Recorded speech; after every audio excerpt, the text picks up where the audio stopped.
Yazid इब्न मुआविया।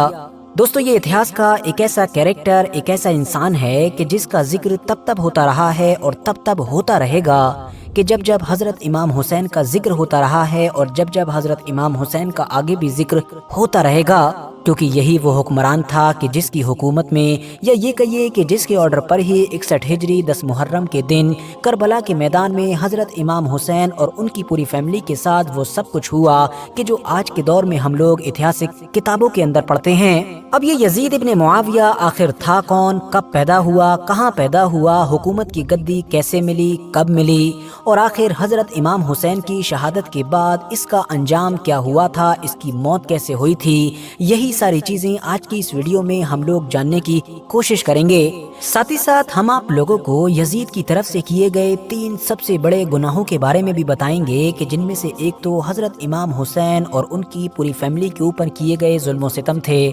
जबकि 2 और भी ऐसे बड़े गुनाह थे कि जिनका जिक्र आजकल तो ज़्यादा नहीं होता है, मगर वो भी इतने बड़े और ख़तरनाक थे कि उस दौर में उन्होंने पूरी मुस्लिम दुनिया को हिला कर रख दिया था। तो चलिए अब इस कहानी को बिल्कुल शुरू से शुरू करते हैं। RH नेटवर्क के नॉलेजेबल फ्रेंड्स, यजीद की पैदाइश एग्जैक्टली किस साल में हुई थी, इसको लेकर तो इतिहासकारों की अलग अलग राय पाई जाती है, मगर फिर भी अगर ज्यादातर की माने तो ये जन्म 645 या फिर 646 ईस्वी के करीब में हुआ था और इस्लामिक कैलेंडर के हिसाब से 25 हिजरी में। तो आप कह सकते हैं कि यजीद की पैदाइश नबी अलैहिस्सलाम के इस दुनिया से चले जाने के लगभग 13 से 15 साल के बाद हुई थी। ये पैदाइश आज के दौर के सीरिया के इलाके में हुई थी और यहीं पर ही यजीद की परवरिश हुई। और यजीद के वालिद का नाम था हजरत अमीर मुआविया, जो दरअसल नबी अलैहिस्सलाम के एक सहाबी हुआ करते थे। साथ ही साथ इन्हीं को ही मुस्लिम हिस्ट्री का सबसे पहला बादशाह भी माना जाता है। याद रहे कि मैं यहाँ पर खलीफा का नहीं बल्कि बादशाह का लफ्ज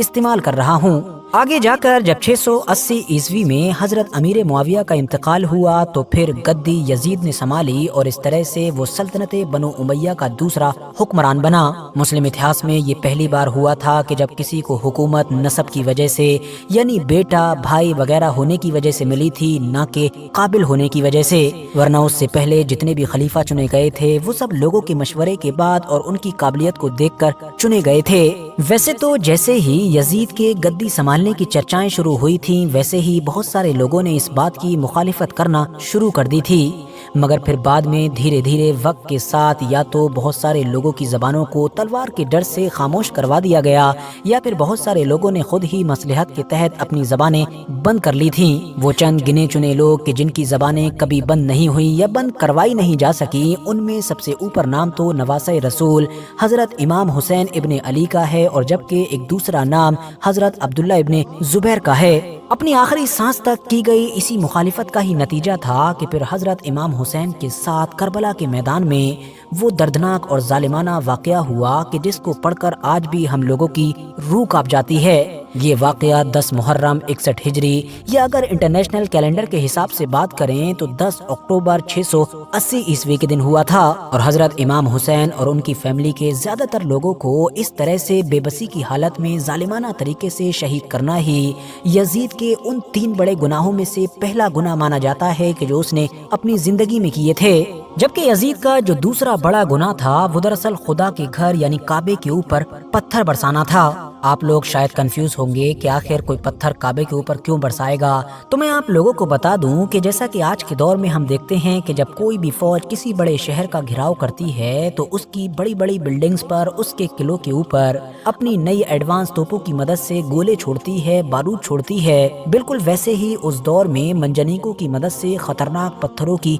बारिश की जाती थी और यही उस दौर का एडवांस हथियार माना जाता था। यजीद की फौज की तरफ से किए गए इस बड़े अटैक की वजह से काबे को हद से ज्यादा नुकसान पहुंचा था। अब आप लोग ये भी सोच रहे होंगे कि आखिर यजीद की फौज ने मक्का शहर पर हमला क्यों किया था। तो ये हमला हुआ था उन्हीं हजरत अब्दुल्ला इब्न जुबैर को खत्म करने के लिए कि जिनके बारे में मैंने आपको पहले ही बताया कि वो हजरत इमाम हुसैन के बाद दूसरे सबसे बड़े मुखालिफ माने जाते थे और यजीद की हुकूमत, यजीद की खिलाफत को कबूल करने के लिए तैयार नहीं थे। दोस्तों, यजीद का अब तीसरा बड़ा गुनाह था मदीना शहर के ऊपर हमला करना और मस्जिद नबवी की बेहुरमती करना। अपनी हुकूमत को महफूज बनाने के लिए जिस तरह से यजीद की तरफ से इमाम हुसैन और उनसे जुड़े हुए तमाम लोगों को शहीद किया गया, یا پھر مکہ میں عبداللہ ابن زبیر کو ختم کرنے کے لیے حملہ کیا گیا، بالکل ویسے ہی مدینہ شہر سے اٹھنے والی تحریکوں کو بھی دبانے کے لیے اس شہر پر بھی حملہ کیا گیا۔ یزید کے دور میں مدینہ کے اوپر کیا گیا یہ خطرناک اور بھیانک حملہ آج بھی مسلم اتہاس میں ایک بڑے دھبے کے طور پر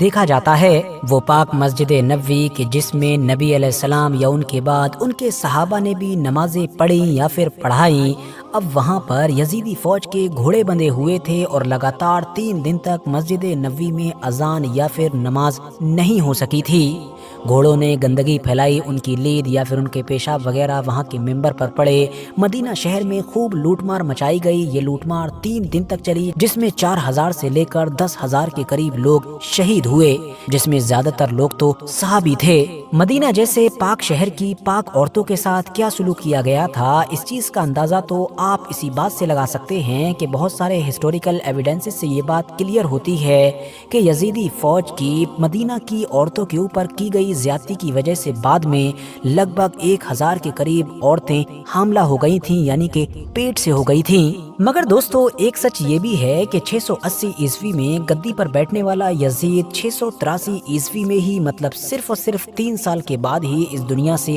چلا گیا تھا، اور جس وقت اس کی موت ہوئی اس وقت اس کی عمر بھی زیادہ سے زیادہ 35 سے 40 سال کے بیچ تھی،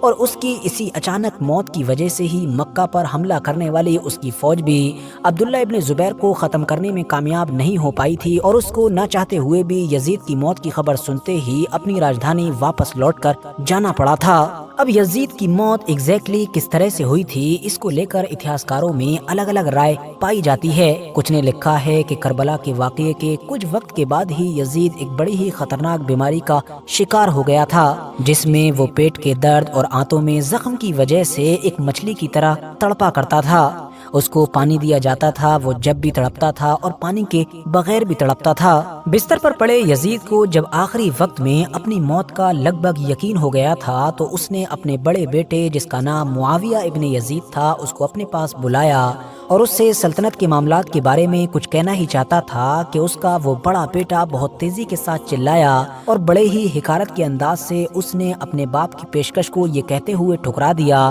کہ میں اس تخت و تاج کو کیسے قبول کر سکتا ہوں کہ جس کے اوپر آل رسول کے خون کی چھینٹیں موجود ہوں۔ ویسے تو یزید کے بڑے بیٹے یعنی کہ معاویہ ابن یزید کے بارے میں بات کرنا اپنے آپ میں ایک بڑا ٹاپک ہے کہ جس پر ہم لوگ کسی دن ایک سیپریٹ ویڈیو بنائیں گے۔